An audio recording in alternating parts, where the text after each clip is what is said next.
el comportamiento de un fluido. ¿Está bien? Es indirecto. Es como cuando vos me decís, ¿cómo medís temperaturas?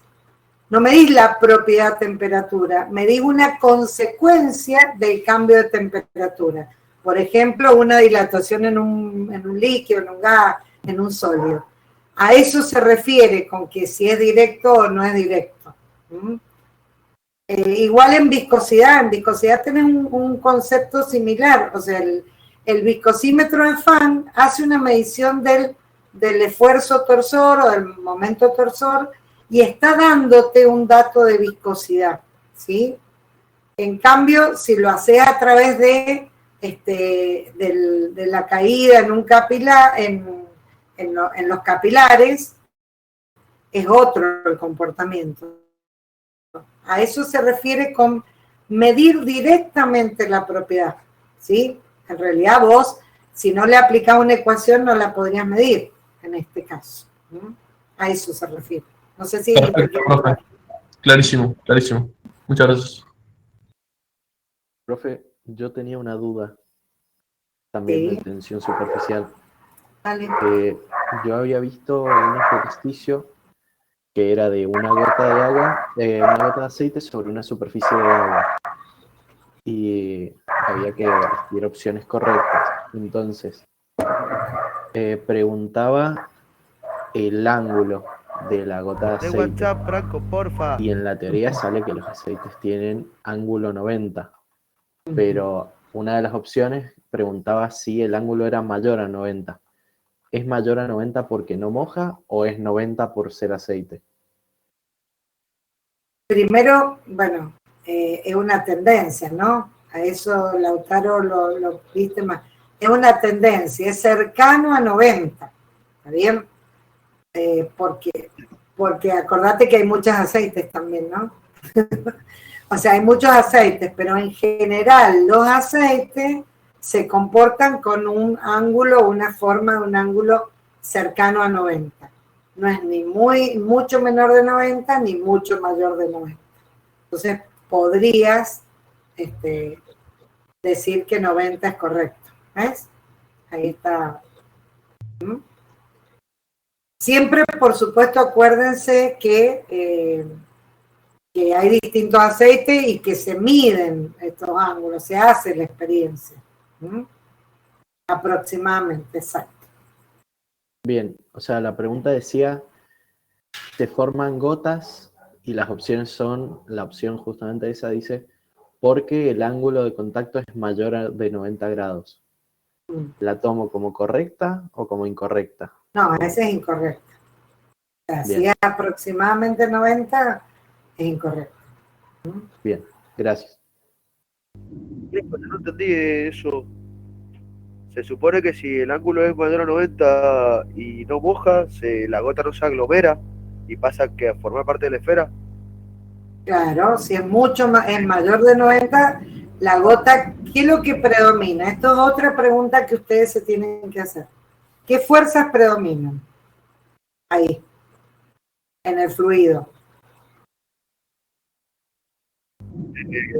La fuerza de cohesión. Bien, la fuerza de cohesión. Entonces, al predominar la fuerza de cohesión, el fluido va a tender a separarse del sólido de otro líquido y a mantener la estructura de la gota. En el caso del aceite, tiene un comportamiento intermedio entre los que mojan fehacientemente, realmente los que mojan o humectan, o entre los que no mojan. No, pero yo le digo a rasgos generales. Por ejemplo, en el caso del que teníamos del 14, del práctico, que decía el depósito de carbono. Si pasa 90 grados y la gota y no moja y la gota se aglomera, ¿qué pasa? ¿Se forma la gota o no? Sí, la gota se forma, claro. Cuando la gota se aglomera, se forma. Ok, entonces cuando no moja es el caso en el que se esparce y no se forma. Exacto. En realidad es una gota aplanada. Si la querés ver, es como cuando te queda, ¿viste? Cuando el agua se esparce sobre una superficie. No sé, por ejemplo, tiene un comportamiento distinto en un plástico, en una madera, en un metal. Hablando de una superficie impermeable, ¿no? se esparce mucho más, el alcohol se esparce mucho más. ¿Mm? Claro, ¿Ah? buenísimo video, profe. Vale. Gracias. Hola, profe, buenas tardes. Yo tenía una Buenas pregunta tardes. también de tensión.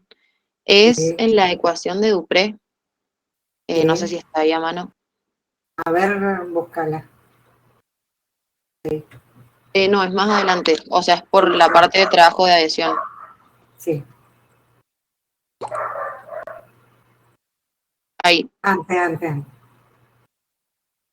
Ese. ahí. Tengo una duda si en la parte de la tensión superficial de la interfase líquido-gas, si se Sí. considera como el módulo de esa tensión o hay que considerar la proyección sobre el eje, porque no aparece el coseno del ángulo en la ecuación de Dupré. Eh, y en realidad habría, si afilás el lápiz, tendrías que poner el módulo por el coseno, claro. Perfecto. O sea, ahí Bien. está planteada en forma general, ¿no es cierto? Los equilibrios de los vectores. Pero si lo Ujú. vas a resolver, tendrías que poner claro, sí, Bien, perfecto. sí. Ahora sí. Y, profe, otra pregunta es con el laboratorio de tensión superficial, que no sé si hay Sí. alguna guía, porque yo no la veo en el aula abierta. Sí, había una guía, déjame que la busco No, y pero igual, a ver, igual están planteadas en la clase las premisas. A ver.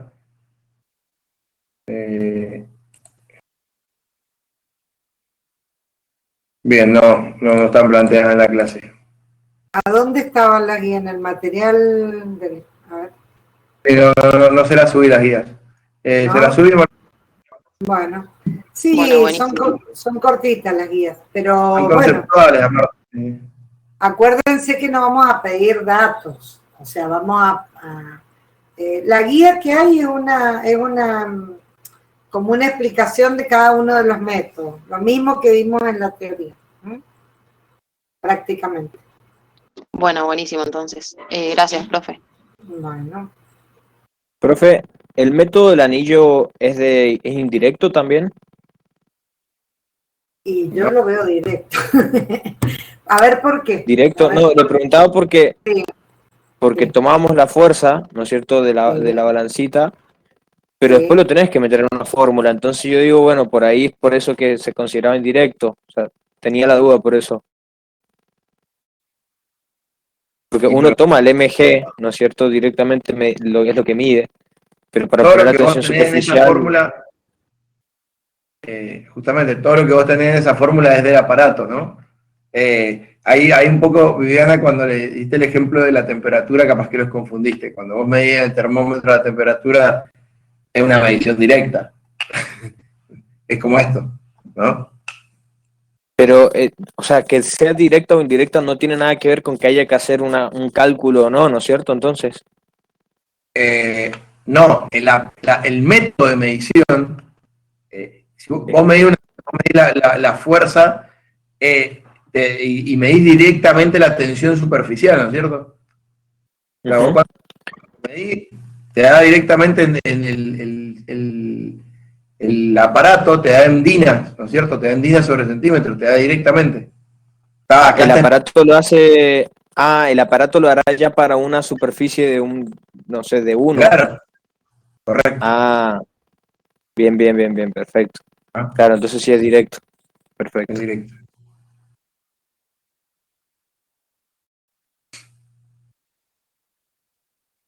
Profe, ¿y el aparato qué dato nos da de la fórmula? ¿O directamente nos da la tensión? No, te da la tensión, en dinas sobre centímetros. Ah, perfecto. Esa fórmula es aparte, no es para el aparato. Claro, es para que entiendan el funcionamiento. Bien. Bien, perfecto. Está igual, lo vieron el video del laboratorio, está mezclado con otro, pero está en el video de unos No, años. no lo he visto. ¿Dónde está? En la mediateca, a ver, ¿pudieron entrar? Ustedes entraron a les paso, está el link acá. Dame un segundo.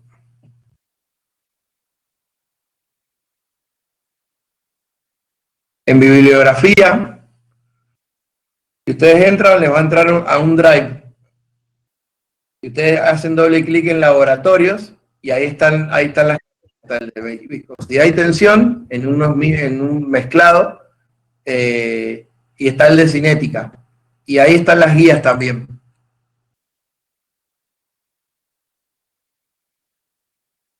¿Quieren que se lo pueden ver eso? ¿Quieren que les pase el link?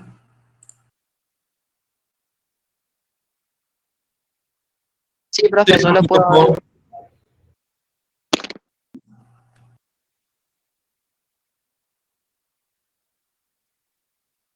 En la página, en el aula abierta, en la página principal, donde después de horario de consulta dice programa de la cátedra, clase de presentación, bibliografía, y ahí está el link que, como no nos dejan subir la bibliografía al repositorio de la facultad porque bibliografía no autorizada, hay un link con un drive propio de la cátedra donde están los libros y está todo los laboratorios, los videos, las guías, todo.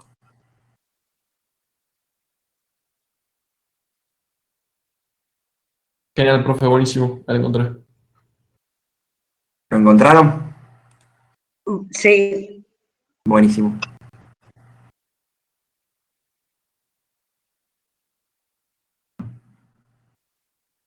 Igual las preguntas sobre los laboratorios son más bien conceptuales de equipo, no hay no es nada que no le hemos dado.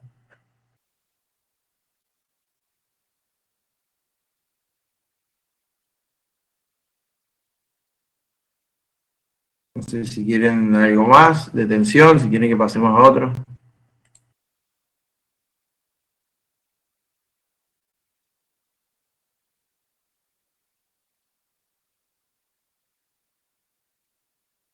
No, yo la verdad de tensión ya no tengo más preguntas.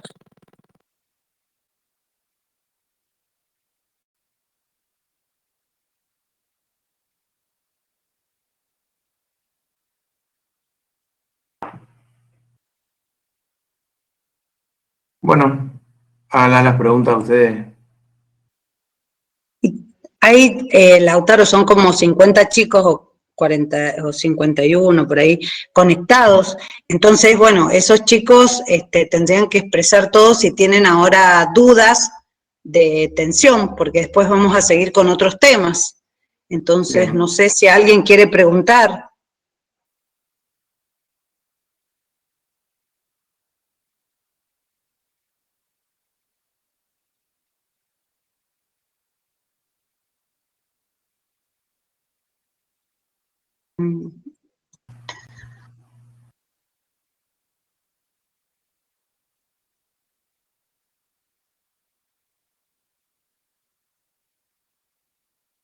Parece que no. No. Profe, solo una. Sí. Cuando recién hablaban de la formación de gotas, ¿la formación o no de gotas tiene algo que ver con la densidad de los dos fluidos?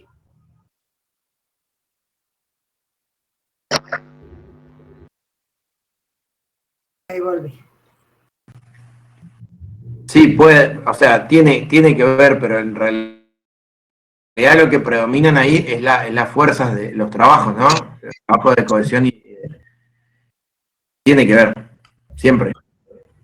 Bien, porque en una pregunta decía, cuando se esparce aceite sobre una superficie de agua, se forman gotas. Sí. Y había opciones donde decía, porque las fuerzas de adhesión entre el agua y el aceite son muy débiles, porque el ángulo de contacto es mayor a 90, y una de las opciones decía, porque la densidad del agua es mayor que la del aceite. Es falso, pero mi pregunta es, si hubiese dicho, la densidad del aceite es mayor a la del agua, ¿está bien? Y sí, pero eso seguramente lo han puesto para despistar. No, pero Sí, eso está hecho, a ver, el fenómeno de la formación de la gota no tiene que ver con la densidad, porque Bien, si no habría una interfase lineal. ¿Está bien? Bien. Como hay, o sea, si vos tenés una gran masa de aceite y una gran masa de agua, tu interfase es una superficie plana. ¿Está ¿Está bien? Bien. Porque ahí dominan los fenómenos de densidad, pero acá estamos hablando de fenómenos a menor cantidad, menor proporción y predomina la tensión. ¿Está bien? Perfecto, perfecto. Y le hago una consulta con respecto a cómo seleccionamos las opciones. Justamente en ese ejercicio, habían varias opciones para marcar. Una decía A y D, B y C, A y C. Pero si yo tengo solamente una que es correcta, marco la opción ninguna es correcta. Eso lo hemos modificado. Hemos sido más claros en las nuevas evaluaciones. Hemos planteado opciones que puede haber una correcta, más de una correcta, una incorrecta o más de una incorrecta, pero no A, B correcta, B y C incorrecta, porque eso daba lugar a mucha confusión. En realidad nos complicó mucho, les complicó mucho a los estudiantes y también a nosotros después para poder corregirlo, digamos, cuando hablábamos del error que podía haber. Así que eso no tiene ese formato. Buenísimo. Están cambiados, digamos. Genial. Buenísimo, muchas Están, gracias. Ahí en el están chat. como en el primer parcial. En el primer Sí, parcial sí. no tenían ese Correcto. método. Claro, Acá hay en una realidad pregunta. Tampoco están con otro formato nuevo. Claro. Pero conceptualmente le hemos ido cambiando los formatos, pero conceptualmente tienen que tenerlos claros para saber qué poner. ¿Mm? Mira, acá hay una alumna que dice que en un parcial preguntaba las unidades de tensión superficial en el sistema CGS y decía que la respuesta correcta era ergios sobre centímetros cuadrados. Y tengo entendido que así se expresa la energía superficial. Exacto, sí, recuerden, bueno, no nos vamos a hacer los super plus capos, pero el año pasado tuvimos muchos errores cuando planteábamos, a veces marcábamos mal o nos marcaba, como ahora nos pasó, ¿se acuerdan que habían algunas que disminuían todo el puntaje? Bueno, todo eso lo hemos mejorado en la formulación de las preguntas. Sí, eso recuerdo que había una pregunta con un error. No, pero igual me acuerdo de la pregunta porque era exactamente todas las unidades de la energía superficial. Eso. Claro, no de la Que tensión. no, si no díganme, pero igual esas preguntas son viejas, así que no se las vamos a volver a preguntar. No, esas son viejas. No se preocupen. No se preocupen. Lo que nos sobra es creatividad. Estamos súper creativos, cuidado con eso. Sí. Ay, yo por ahí, viste, sigo afilando. Pero para que tengan claro, a ver, conceptualmente, cuando uno habla de ergio sobre centímetro cuadrado, está hablando del concepto, ¿no es cierto?, del coeficiente superficial visto como energía. Y cuando uno habla de dina sobre centímetro, de mililitón sobre metro, está hablando del concepto de tensión. Eso es lo que tienen que tener claro. Está bien, eso está bueno aclarar.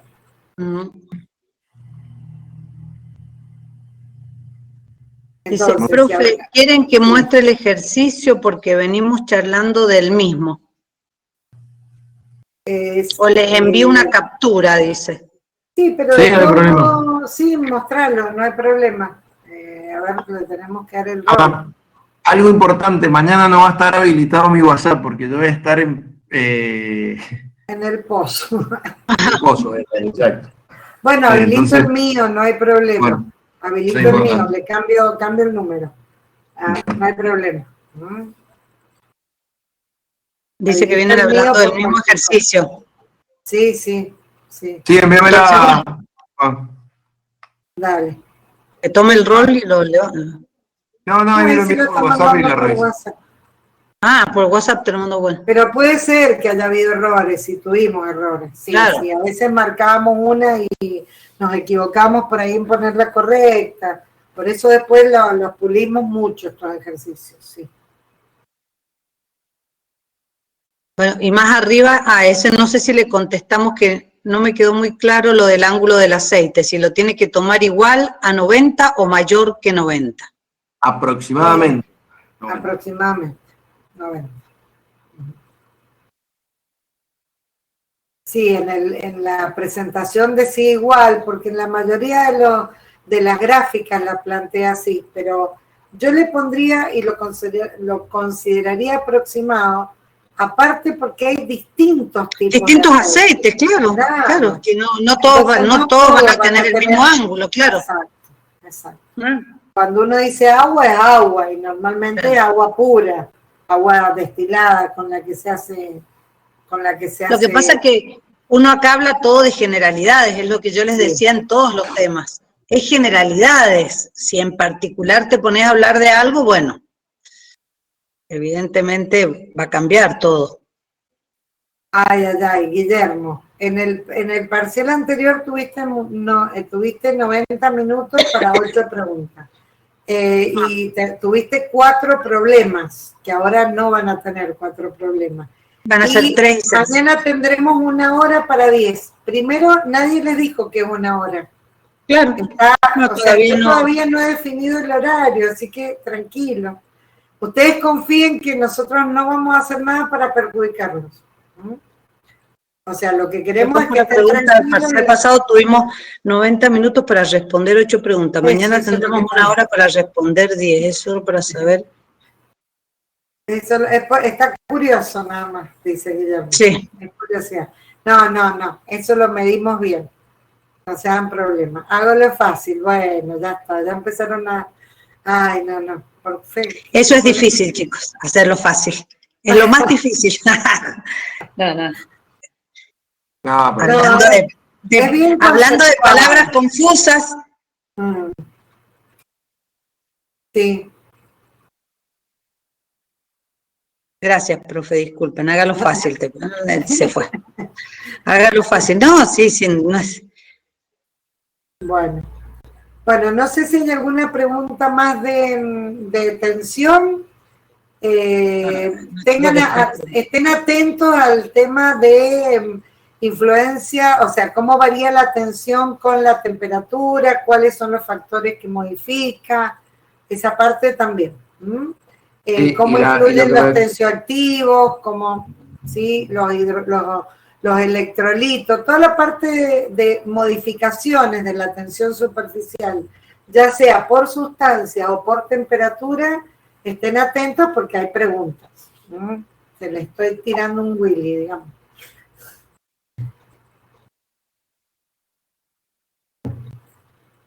Bueno, no sé si no hay más preguntas de tensión. ¿Por dónde seguimos? ¿Qué quieres, Cris? No sé, por lo que... ¿Por coloides o por coloides? Bueno, es lo mismo. Si querés seguimos por coloides, no se habían hecho una pregunta de coloides y... Bueno, ahí... Si quieren, chicos, empezar a preguntar sobre coloides. Las reviso las preguntas que enviaste y te las contesto por WhatsApp. Bueno. A ver, la de las unidades, nosotros nos hemos equivocado. Y las de... esa de A y D y esas preguntas también... no van más. No van más. Ese formato no va más. No va más. O sea, estaría bueno, está bien. Listo, no me preocupo. Parciales, porque es parte del aprendizaje y es parte del entrenamiento, pero estaría bueno que pregunten conceptualmente qué entienden y qué no entienden. O sea, ese sería... Claro, porque el examen va a ser distinto. En realidad lo importante es, como decís, qué entienden de cada tema. ¿Qué dudas tienen? Sí, la duda principal que teníamos con mi grupo era lo del ángulo, pero si es aceite, ponemos siempre 90. Aproximadamente. Aproximadamente 90. Vos ahí igual entiendan que los parciales, bueno, son, como les dijo Diana, nosotros hemos ido aprendiendo, son cosas que son en el momento, capaz que han tenido correcciones luego de que nos han hecho, así que no todo lo que dice el parcial es correcto. Profe, yo tengo una consulta respecto a los geles. Bueno, no sé si quieren terminar, ¿querías decirles algo más, Lautaro? No. ¿Vos subís la presentación, Cristi, o querés que te la suba todo? No, como quieras, si querés la subo yo para que vos ya quedes Bueno, desligado de ese tema. no hay problema. Los vemos, que estén bien. Chau, chau. Ahí voy a compartir la de coloides.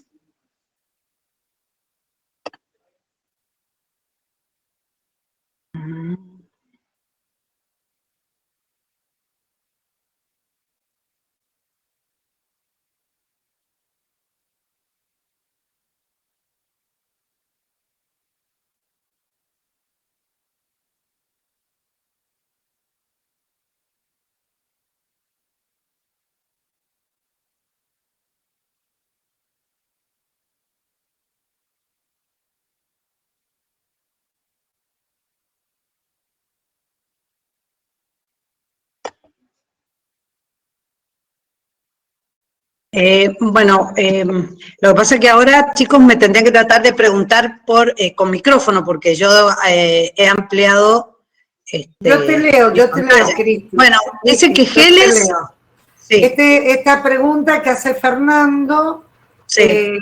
dice, respecto a una pregunta de geles, en las diapositivas dice que se obtienen cuando se coagula un coloide liófilo, pero en la clase explica que es la coagulación de un sol liófilo. Bueno, es que un sol es un coloide, chicos. Claro. Un sol liófilo es un coloide liófilo. Claro.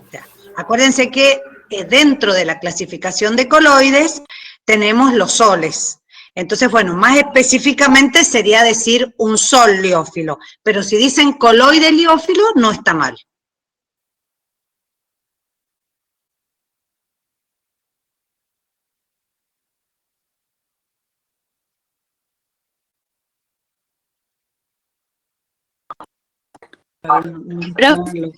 Sí.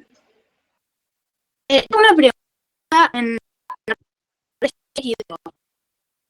agregando electrolitos produce la coagulación. Sí, Esto es una de las maneras. Sí, ¿esto es lo mismo para liófobos o no? Claro, para liófobos, para ambos.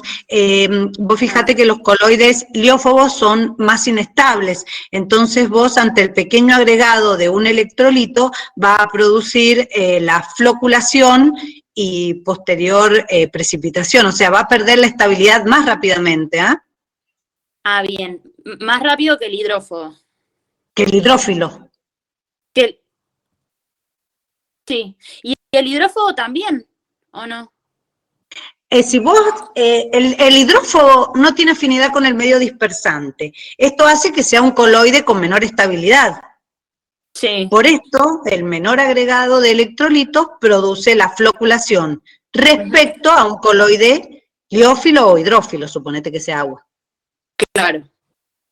O sea que vos irías agregando gotas de un electrolito y con menor cantidad de gotas flocularías un coloide liófobo. Bien. Y otra pregunta también, que la estabilidad también es menor mientras menor es el valor que tiene el potencial Z. ¿A vos qué te parece? Que sí. Bueno, yo te diría que no, porque menor y menor, ¿me estás diciendo, o menor y mayor? Menor y menor. Ah, sí, entonces sí.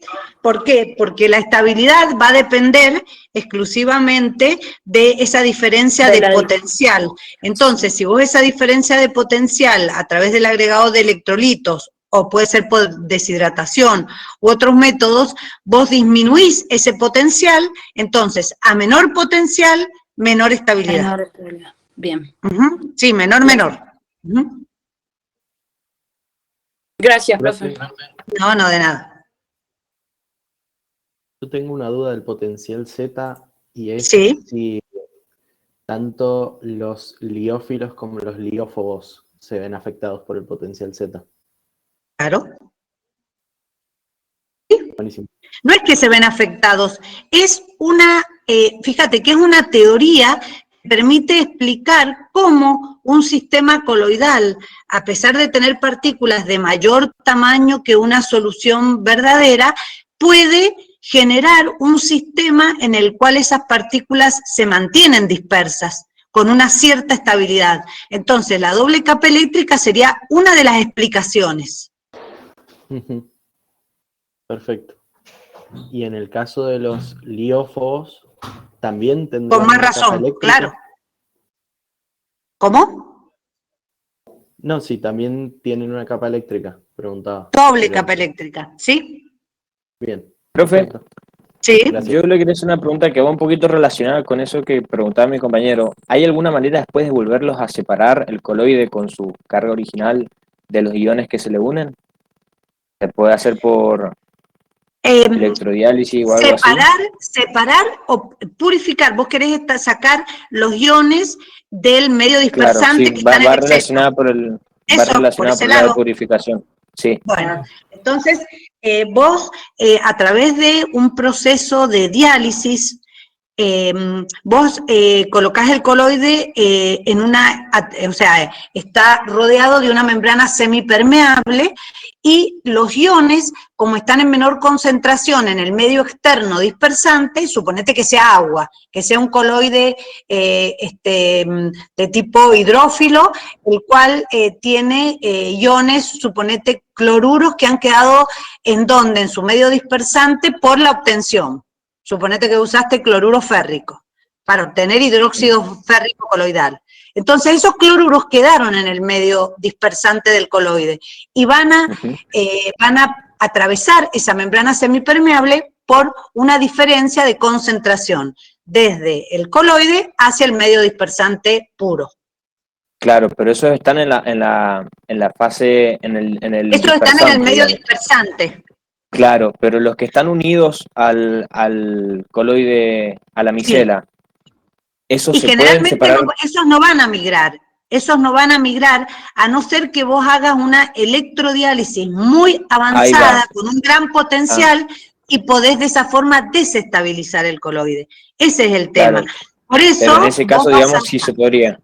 Claro, vos podrías llegar a extraer, pero si es sobre todo un coloide liófobo que no está solvatado, no tiene afinidad por su medio, podrías llegar a desestabilizarlo. Por eso decimos que la diálisis tiene que ser, y sobre todo si es electrodiálisis, que vos estás haciendo con ayuda de un campo eléctrico, la migración de iones, realmente tiene que ser controlada. Ujú. Y en el caso de los liófobos, Sí. porque recién hablábamos que teníamos los liófilos, que tendrían, en el medio dispersante tenían esos iones que quedaban. En el caso de los liófobos, ¿no hay algo en el medio dispersante así que se pueda separar también? Así también quedan. Sí. Los métodos de purificación son para ambos. Lo que pasa es que van a ser distintos cuando vos vayas ensayando con un coloide en el laboratorio y le apliques una definida, digamos, purificación que va a depender del coloide, el uso que le quieras dar, también de la forma de obtención van a ser los iones que vos vas a tener. No es que aparecieron de nada, sino que vos vas a tener que hacer un seguimiento en todo el proceso de obtención de ese coloide. Entonces vas a saber qué separar. Y cómo identificar que está separando esos iones. Si yo separo cloruros, yo tomo parte del líquido dispersante y le agrego gotas de nitrato de plata y obtengo un precipitado blanco. Entonces, cuando ya hayan pasado todos los cloruros y no me dé más precipitado, yo digo que está purificado en una diálisis. Ahora, si ya le aplico electrodiálisis, voy a tener una migración mucho más efectiva. Entonces, bueno, voy a tener que tener un parámetro para ir controlando ese proceso. Bien, perfecto. Bien, sí, yo era porque la verdad es que me había confundido, porque leí y preguntaban si habían A ver, partículas que se decime movían cuál es hacia la pregunta. No des muchas vueltas, que decime. ¿Qué es lo que te generó duda? le decía, pues, me confundió que preguntaba si tanto en liófobos o liófilos, es más, encontré la pregunta, una era centrada en liófilos y la otra era centrada en liófobos, entonces me empecé a preguntar si había diferencia. Preguntaba si en una electrodiálisis habían partículas que las partículas se iban a mover en las dos direcciones, digamos, o en una sola dirección.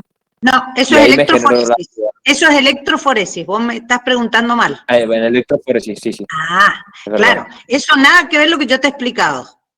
Porque vos me preguntaste electrodiálisis, no electroforesis. La electroforesis es una propiedad que poseen los coloides y que sí va a estar relacionada si son liófilos o son liófobos. Los liófobos, al no tener afinidad con el medio dispersante, van a migrar, van a tener una carga, digamos que va a ser la misma para todas las micelas y no va a estar enmascarada por la solvatación como en el caso de los liófilos. Los liófobos, si es un coloide positivo, va a migrar en la electroforesis, que generalmente se hace en un tubo en U, va a migrar hacia el polo negativo. Ahora, en el caso de un coloide que sea liófilo, vos acordate que es un coloide que está solvatado y que muchas veces está constituido por moléculas orgánicas que van a tener o no carga dependiendo del pH en el cual esté actuando ese coloide, en el cual se encuentre. Entonces ahí es cuando te hace la diferencia que el liófobo va a migrar siempre. En cambio, en un campo eléctrico, el liófilo tiene que tener un pH acondicionado. Puede ser que no migre, porque suponete una proteína en su punto isoeléctrico no tiene una carga neta para ser atraído por un campo eléctrico. ¿Me entendés? Bien, buenísimo. O sea que Buenísimo, estamos parados sí, acá, ves que yo te dejé en electroforesis, que también Sí. es una técnica de separación. En un campo eléctrico se utiliza mucho en medicina para separar proteínas y demás. Entonces vos aplicás un campo eléctrico y ves cómo se van desplazando las bandas. Ujú. Pero Claro, eso yo es lo había electroforesis. malinterpretado, como La que los había pregunta. entendido como que los entendí como que los dos, tanto electroforesis como foresis, como Ajá. electrodiálisis eran similares. Y bueno, No, sí no, son no, no. similares, pero La no nada que ver para electrodiálisis, lo que se usan. claro, es purificación y la electroforesis es una propiedad que la podés utilizar para separar bandas, por ejemplo, de proteínas o de otros coloides, pero en realidad es una propiedad de la electroforesis y que la tenés en el cuadro donde tenés comparación entre soles liófilos y liófobos. Ahí tendrías que colocarla, en el Bien, cuadrito comparativo. claro, esta nos va a servir solamente, digamos, para juntar un montón de coloides y, en una banda, como decía, en el ejemplo lo pone con proteínas, como dice usted. Claro, claro, ahí te va a separar las distintas proteínas, ¿ah? También va a depender del punto isoeléctrico, vos pones una cuba, porque acordate que también esto podemos aplicarlo en una, suponete, cromatografía, que también es de absorción. Entonces, bueno, vos haces pasar un campo eléctrico en un soporte que puede ser papel, por ejemplo, y vos sembrás esa muestra y con el potencial que vos apliques vas a tener una banda de separación, de migración de esas proteínas. Por eso te dice que es una técnica para la separación. Perfecto. Pero Perfecto. no purificación, no purificación. Bien, clarísimo, gracias. No, de nada.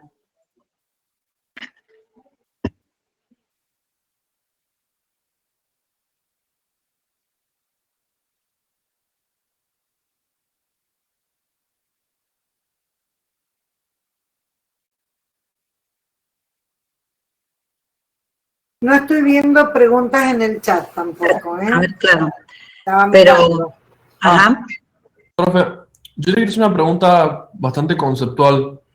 sí. En los coloides, nosotros sabemos Ujú. que se crea una doble capa iónica Sí. eléctrica debido principalmente a la absorción de iones. Pero le quería preguntar si también esa capa se puede crear por absorción. No te escuché, justo se hizo un ruido. ¿Se puede crear por absorción. A con B? No, no, porque eso quiere decir que tendría que penetrar dentro de la micela coloidal y tener una concentración igual en todo el resto de la micela. Bien, bien, perfecto. Entonces no, para nada. Genial. No. Buenísimo. Está bien, son cosas conceptuales muy importantes porque uno a veces no se imagina, pero bueno, es cierto, está muy bien tu pregunta. Ven, ustedes me avivan para que yo pregunte todas esas cosas, chicos. A los próximos se las pregunto. No se me había ocurrido. No, ahora no, porque ya está hecho, ya. Listo, ya. Lo de ustedes ya está terminado. No cambiemos. Pero está bien la pregunta, claro. Ahí, profe, tengo una consulta GL, ya está. Soliófilo. A ver, esta es nueva. Ah. No, es la de Fernando. La de la consulta del liófilo y coagulación de eso. No tengo nada nuevo. Yo tengo otra pregunta, profe. Sí. En la teoría hablaba sobre los soles liófilos y decía que no se podían observar por el microscopio común. Pero por el ultramicroscopio, ¿se podrían observar? Sí.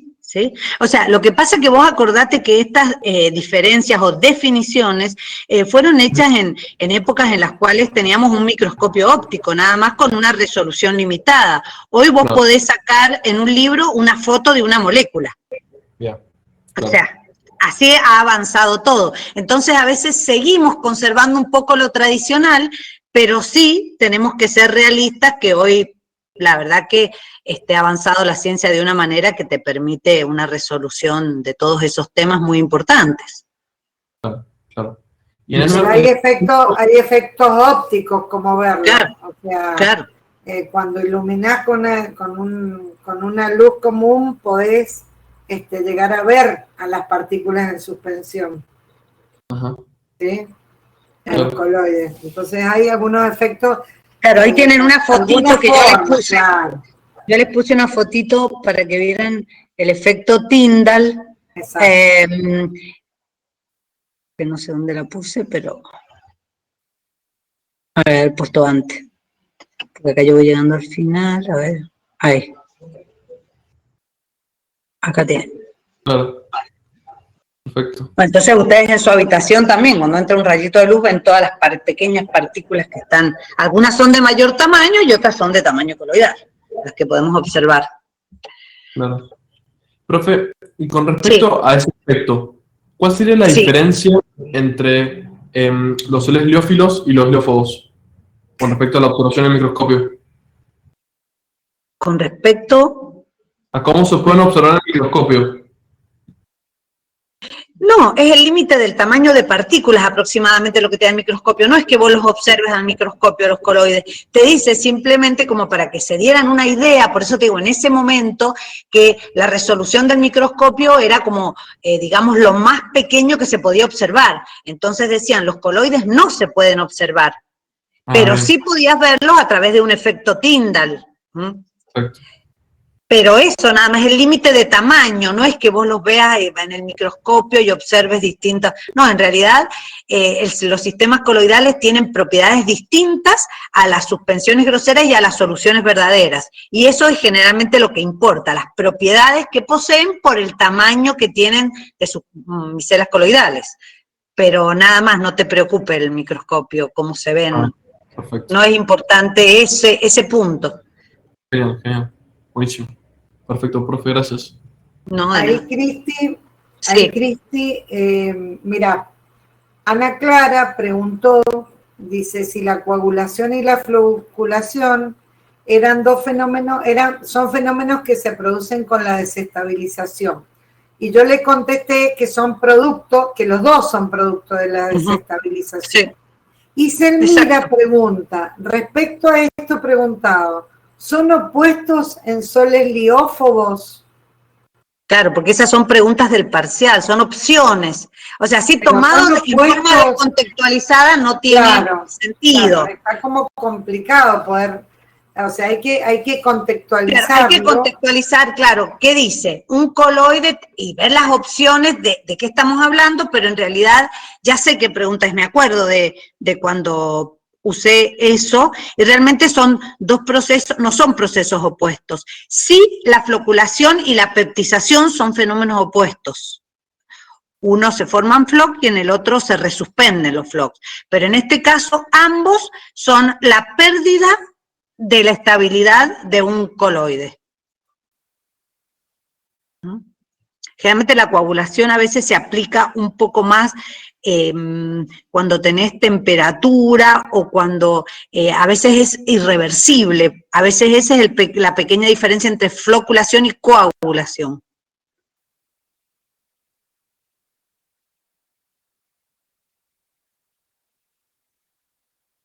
Profe, Sí, en los soles, sí.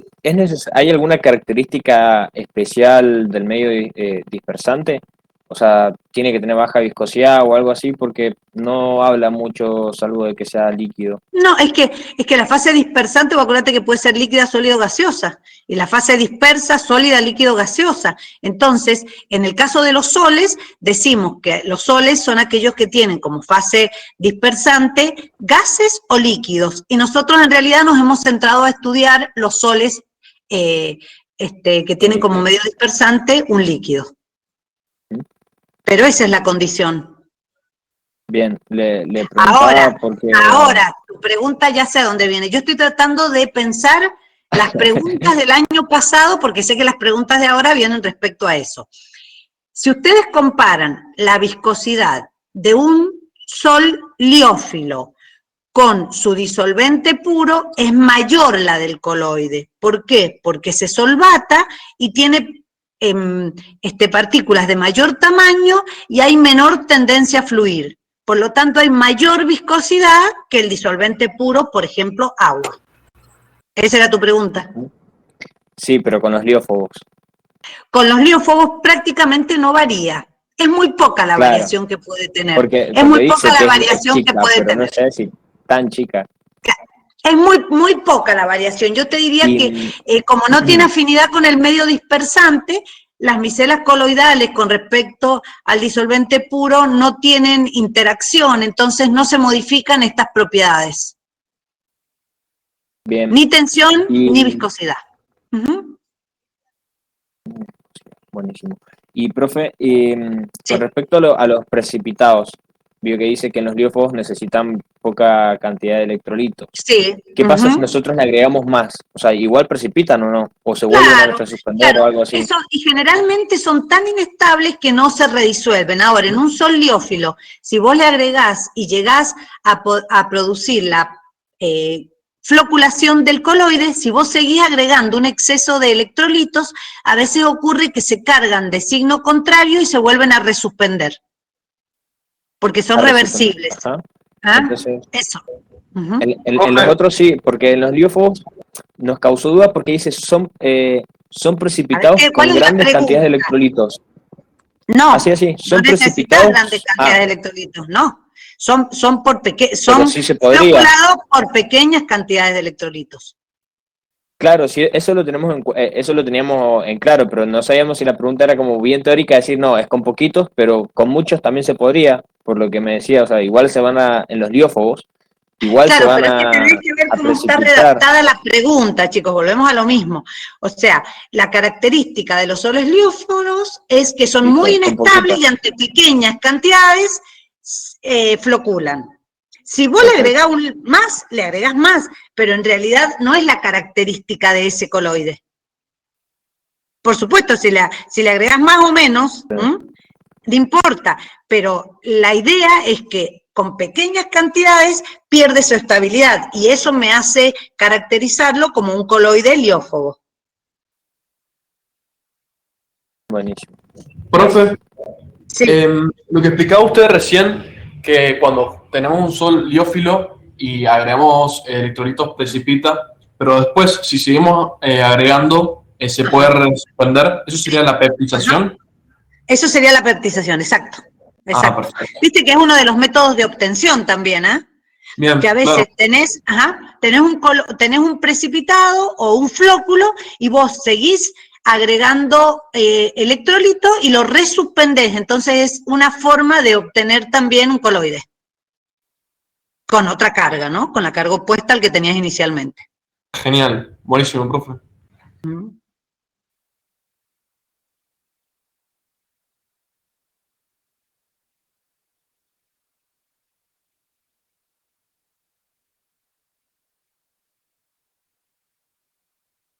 Cristi, se me borró todo porque se me desconectó, pero hasta la pregunta de Selmira, que era la que aclaramos de gliófobos, no tengo más preguntas.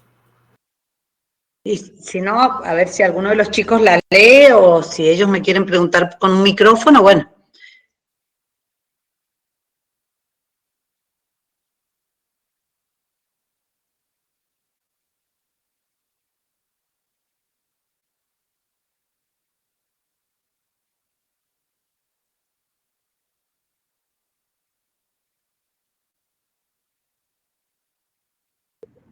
Profe, una consulta. Sí. ¿Cómo se mide? O sea, ¿desde dónde hasta dónde se mide el potencial Z? ¿Se mide desde el radio de... ¿cómo se llama? De corte. ¿El radio de corte hasta donde termina la capa difusa? El potencial Z, no me acuerdo en qué filmina está, bueno, la buscamos. A ver, no, está más arriba, me parece. A ver, ya te digo. En realidad, el potencial Z se mide desde la capa fija, que sería la consideramos como que es una capa, ¿no es cierto?, monomolecular o monoiónica, que es el espesor de un ion, sería más o menos, en el cual hay una disminución del potencial, como ocurre en cualquier superficie cuando se absorbe una partícula. Entonces, esto sería la representación del potencial en la capa fija. Y el potencial Z es la diferencia entre el potencial de la capa fija y el potencial de la capa difusa. La capa difusa, a ver, llega un punto donde, como ustedes vieron en el otro gráfico, se va haciendo tan dispersa que se va mezclando directamente con el disolvente puro. Entonces llega un momento, entonces generalmente el potencial lo mediremos hasta cuando siga variando, cuando este potencial disminuye bruscamente porque ya no tenemos más partículas. Entonces sería la medida entre la capa fija y la fase dispersante hasta donde se mantiene constante un potencial, porque en esta zona ya directamente cuando los iones están tan dispersos se mezclan con los iones de la fase dispersante y realmente ya no hay una diferencia de potencial. Sí, entre la capa fija y la capa difusa más cercana a la micela coloidal. Bien. Y, profe, ¿usted le llama la capa fija a la capa externa? A la capa externa. Bien. Sí, o sea, son distintas maneras de llamarlo. En realidad, esto es como un dibujo un poco más moderno del potencial Z. En los libros viejos o antiguamente, cuando veíamos fenómenos de superficie, teníamos estos gráficos. ¿Ven? Estos gráficos.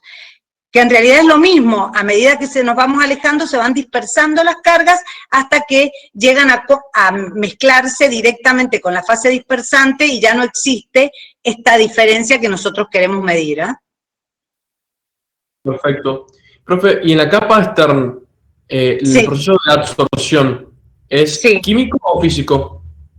¿O ambos? Mira, en general, este es un proceso de absorción, como vos decís, como una mezcla de ambos. ¿Por qué? Porque si bien este podría ser químico, vos fíjate que después siguen atrayendo otras. Entonces, a veces este químico da, por su afinidad sobre la capa externa de la micela, en un primer momento puede ser químico, pero luego vemos que se va extendiendo la fuerza. Entonces, en realidad, viéndolo en general, podemos decir que es un tipo de absorción física, porque tiene, fíjate que va trayendo otras partículas también. Perfecto. Si fuera solamente química, no habría una capa difusa. Claro, claro. Pero la parte externa, o sea, la capa fija, ¿es química o solamente o ambos? Bueno, es que lo que pasa que Depende, bien. Claro, va a depender de ese coloide, suponete, puede ser una proteína, que ya tiene cargas propias y tiene grupos que también pueden interactuar químicamente, pero capaz que si es un sulfuro, ponerle un compuesto inorgánico, también va a ser distinta la acción, porque ustedes en el libro tienen con el yoduro de plata y nitrato de plata, y ahí es una atracción de tipo iónica, electrostática, pero si vos tenés una proteína o una molécula de almidón o demás, vas a tener otro tipo de interacción, ¿me entendés? Entonces, esto es como general, pero bueno, si nosotros nos tenemos que centrar en estudiar un coloide específicamente, bueno, allí sí podemos marcar bien las diferencias, ¿me entendés? Perfecto, perfecto. Si yo te hago este dibujo así, no te estoy diciendo qué es lo que es. Probablemente como es un coloide altamente negativo, si fuera una proteína tendría que estar en un pH en el cual se manifestaran todos todos sus grupos funcionales negativos disociados para que fuera negativo, ¿me entendés? O sea que se va complicando todo cuando uno quiere ser específico, ¿ah? No, perfecto, perfecto, quedó clarísimo, quedó clarísimo. Ahí, Justamente me parecía que dependía. Genial, buenísimo. Bien. Cristi, vos sabés que, bueno, a mí no se me ha cambiado la pantalla, seguramente ustedes están viendo otra cosa. Y yo estoy viendo, estamos viendo la capa de Stern. Por eso, me quedé en el paisaje, que está buenísimo. No, pero no importa. Te hago la pregunta de Martina. Profe, sí. en la diapositiva 221, me dice, sí. No logro entender cuándo ocurre el caso 2. No sé si Martina es que lo que pasa, claro, a ver, puede ocurrir, acordate que Z es una diferencia de potencial. Generalmente se produce el caso 1, pero hay algunos coloides específicos que tienen una disminución del potencial respecto de la capa fija hacia la capa difusa. Entonces, se produce esta disminución, pero a nosotros lo que nos interesa es la diferencia de potencial. No importa si el potencial de la capa difusa es mayor o es menor, lo importante es que sea distinto. Cuando no existe diferencia es cuando pierde la estabilidad del coloide. Ahí está escribiendo Martina.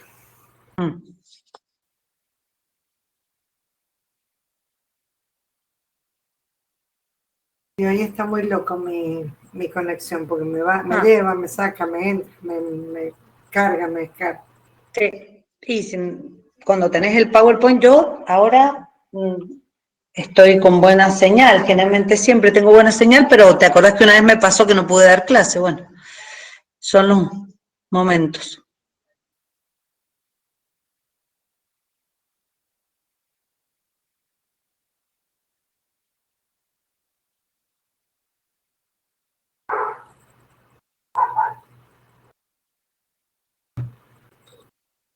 A ver qué dice. No sigo escribiendo. No sé qué pasó. Perfecto, sí, acá. Bajé y ahí lo entendió. Bueno. Bueno. Que como decimos, siempre esta es la parte que más dificultad les presenta. Sí, coloides muy... si bien están las capas, pero bueno, acá me parece que es muy bueno hacer un parate y comentarle que en este tema es cuando más fuertemente se ve lo que es la fisicoquímica, porque no hay una forma de explicarlo puramente de la física ni desde la química. Exacto, ¿sí? Es una mezcla. Es como una mezcla, hay fenómenos físicos y químicos combinados, entonces es imposible definirlo como un fenómeno físico puro o químico puro. Claro, y aparte los también... Los propios enlaces, que son fuerzas de atracción, que podríamos llamarle física, generan estabilidades que hacen que haya una estructura que permitamos llamarle de reacción química o de estabilidad química. Es complicado. Por ejemplo, en una coagulación, bueno, algo irreversible, y bueno, es otra... Sí, es un desencadenamiento de proteínas y de factores. Por eso te digo, la parte biológica es como muy importante acá. Lo que pasa que, bueno, suponete, yo tengo este gráfico de la capa de Stern, pero esto es un coloide X. O sea, Claro. no va a cambiar la interpretación si es una molécula inorgánica, si es una molécula orgánica, si es una proteína, si es un... ¿Me entendés? Entonces, bueno, tampoco no los quiero volver tan locos con todo. Agregué este gráfico porque me parecía más representativo, pero... Bueno, no sé si tienen alguna otra pregunta de esto, si no pasamos a absorción. Bueno, pasamos a absorción, chicos. Me voy a ir y voy a volver a entrar, a ver si puedo sacar Bueno. esta pantalla que se me ha bloqueado, porque si no, no lo puedo seguir. ¿Mm? Bueno. A ver qué pasa. Me voy a poner acá. Yo voy a abrir absorción. Profe, ¿puedo hacerle una pregunta mientras abre el otro Power? Ah, ¿de coloides? Sí, pero no hace falta Bueno. que ponga la presentación. Ah, bueno, pero la puedo poner si no de nuevo, ¿no? No, no, éramos. Es Bueno. respecto a lo que hablaban hace un rato de electrodiálisis, que dijo que tiene que ser un método controlado. Electrodiálisis. Electrodiálisis, sí. Sí. Si no es controlado, ¿puede afectar la estabilidad del coloide? Sí, porque es lo que recién hablábamos respecto a que esa doble capa eléctrica le da estabilidad. Entonces, si vos tenés, sobre todo en un coloide liófobo, esa doble capa eléctrica y no tiene afinidad con el medio dispersante, vos pensás que le estás sacando esos iones que son los que generan la diferencia de potencial y le estás alterando Z, entonces tenés que ser cuidadoso en hasta dónde vas a purificarlo, con qué potencial lo vas a purificar, para no extraer iones de más que alteren ese coloide. Y es el único método de purificación por el que usa el potencial. Claro, porque después tenés ultrafiltración, tenés ultracentrifugación, o tenés diálisis común, la diálisis sin aplicar cambios eléctricos. Claro, y eso no afectaría en la estabilidad. No, la diálisis es muy lenta, es simplemente por diferencias de concentración y podría ser más controlada. Hablando en general, vos después cuando te centres en cada uno de los coloides tendrás que especificar qué vas a utilizar. Por eso te digo, en general decimos que siempre vamos a dializar o electrodializar en forma controlada, pero una diálisis es mucho menos enérgica o mucho menos invasiva en el coloide que la electrodiálisis. Perfecto, profe. Gracias. No, no, de nada.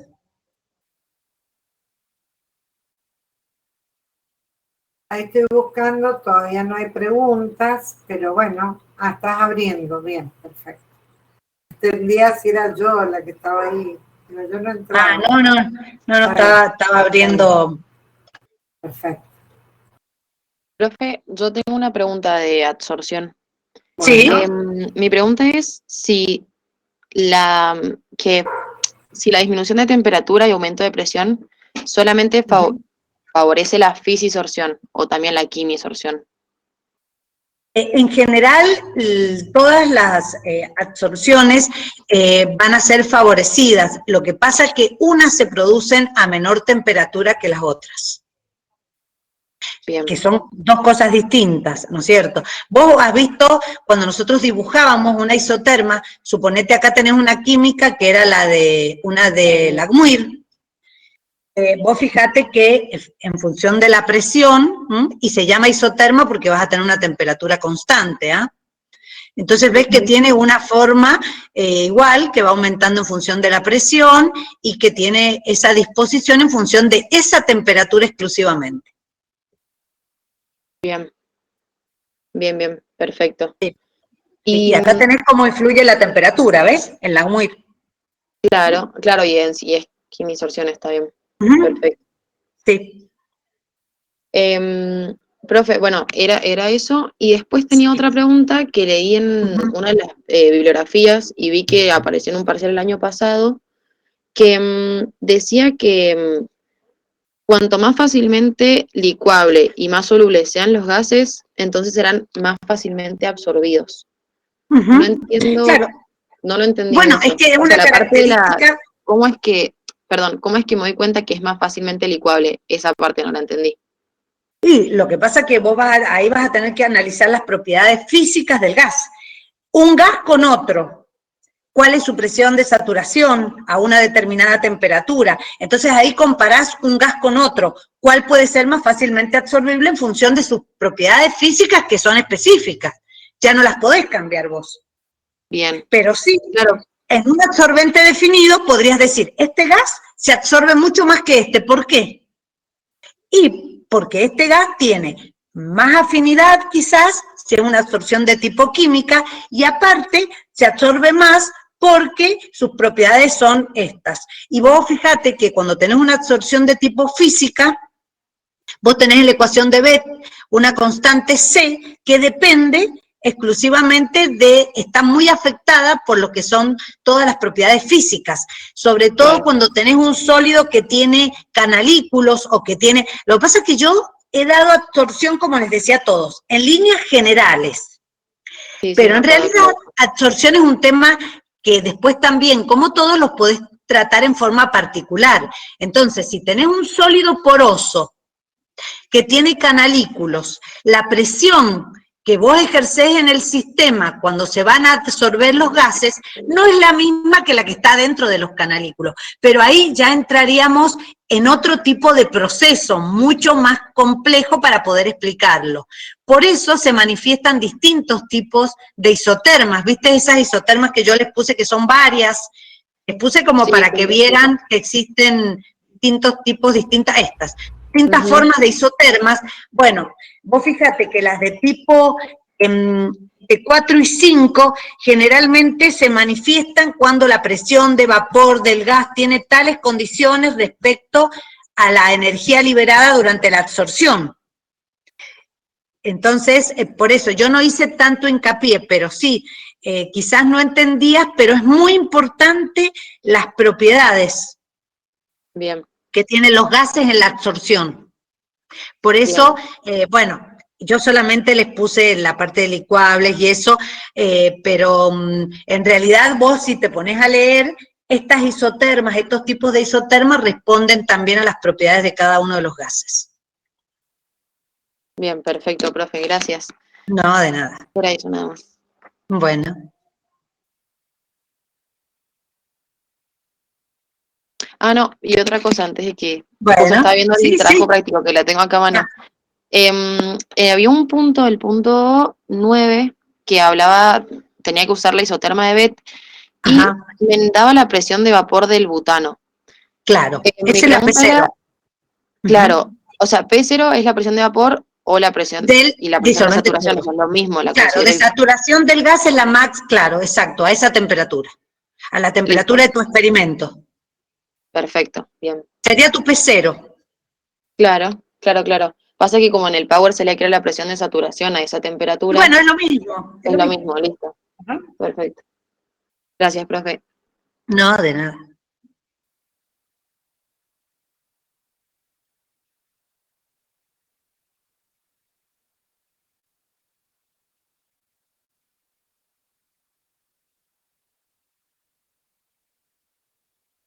Profe. ¿Sí? Y ahí en la ecuación de Bethe, Sí. la constante C, ¿qué unidades tiene o no tiene unidad? Y ahí tendrías las diferencias de energía dividido RT, en realidad te quedaría kilocalorías, si se la pones en kilocalorías, joule, o kilocalorías o joule por mol, la energía se simplificaría y grados Kelvin con grados Kelvin te quedaría sin unidades. Perfecto, te quedaría sin unidades directamente. Claro, porque es energía sobre R y R lo pones en las mismas unidades que la energía por grados Kelvin. O sea, Claro. sobre grados Kelvin. Y ahí se te simplificaría con T. Grados Kelvin con grados Kelvin y ponele que lo uses en joule por mol. Buenísimo. Ajá. Buenísimo, genial. Bueno, no, porque estaba fijándome en la ecuación y no me cerraban las unidades en las que estaba E. O sea, son energías. Son energías. Perfecto. Ajá, energías, Perfecto. exacto. Buenísimo, buenísimo. Muchas gracias. No, de nada.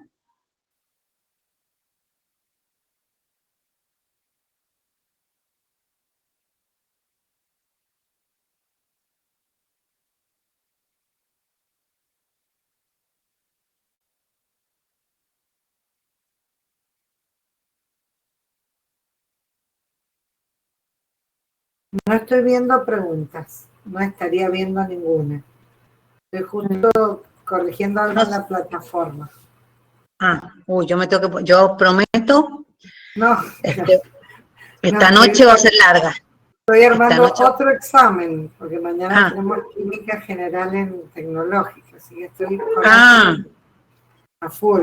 Que hay examen, claro, tienen examen de Mañana hay finales. examen final, claro. Y nosotros el otro viernes, claro. Y nosotros el otro viernes, exacto. Bien.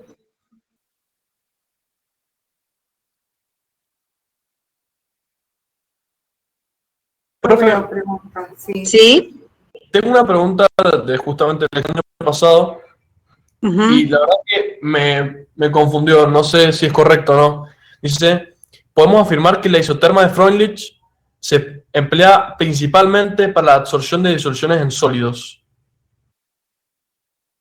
Disoluciones En sólidos. en sólidos, sí, claro. Eso es correcto. Es la única que se utiliza. Que vos podés modificar, en vez de usar presión de gas en sólido, para usar una disolución, usas concentración Concentraciones, en bien. una determinada masa de sólido. Bien, perfecto. Bien, perfecto, perfecto. Genial. Ya entendí. ¿Entendiste? O sea, es cuando vos pones A o X sobre M, que es lo mismo. A igual a X sobre M igual a K por P a la N. A veces en vez de poner P, como no tenés un gas, pones C a la N. Entonces, por eso dice que se puede utilizar para disoluciones en sólidos. La adsorción de disoluciones en sólidos. Me confundí la palabra principalmente, porque dice se utiliza principalmente para eso. Bueno, pero yo no soy capciosa, no digan que las preguntas son capciosas en general, principalmente en general, perdón los adverbios, vieron, pero en realidad no es para confundir que las preguntas no digamos, van a la palabrita, o sea, en general si querés, o principalmente o en general, lo podés reemplazar por eso, porque Freundlich es una isoterma puramente empírica, experimental. Entonces, como te digo, es la única que se puede aplicar a trabajar con disoluciones, porque todas las demás son gases en sólidos. Sí. Esta es la que se puede aplicar para disoluciones. O a veces en vez de principalmente, quizás podría haber puesto, es una de las pocas isotermas aplicables a sistemas disolución sólido. Ahora que vos me lo decís, podría cambiarle mi redacción. Pero bueno, vieron como nosotros redactamos miles de premisas para todas las pruebas, y por ahí es cierto que ese adverbio te cambia la idea. Ah, está muy bien, pero quedó clarísimo, perfecto, buenísimo. Bueno.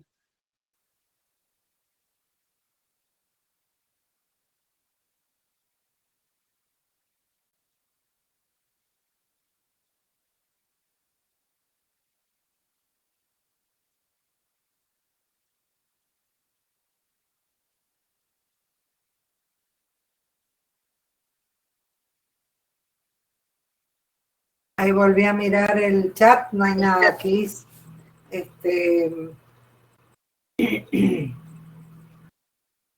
A ver, que me están... Bueno, eso quiere decir que les ha quedado bastante claro el práctico de absorción. Yo les corregí unos signitos, todos, y se los subí como para que ellos pudieran usarlo, no en PDF, sino en Excel, y que ellos lo pueden usar, modificar todo, ¿me entendés? Pueden aprender a usarlo. Sí, claro, claro. Bueno, fijémonos si no podríamos parar un ratito y esperamos al Pepe para la parte de viscosidad y si no largamos nosotros. Bueno, hacemos un recreíto. ¿Les parece? ¿Hacemos un recreíto? ¿Les parece, chicos? Hacemos unos 20 minutitos y seguimos con la consulta. Sí, sí, sí. Bueno, dale, ahí paro esto. Buenísimo, profe. Dale, si en un ratito seguimos. Presentación, Cris, dale. La saco, bueno.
You are now muted.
No, era pues, antes de que pasemos al otro tema, si le podía hacer una pregunta.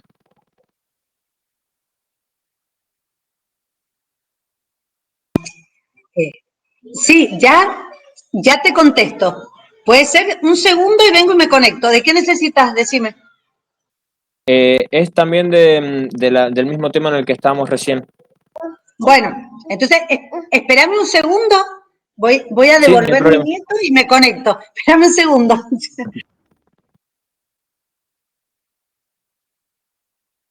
Vamos, Fermín, a tu casa.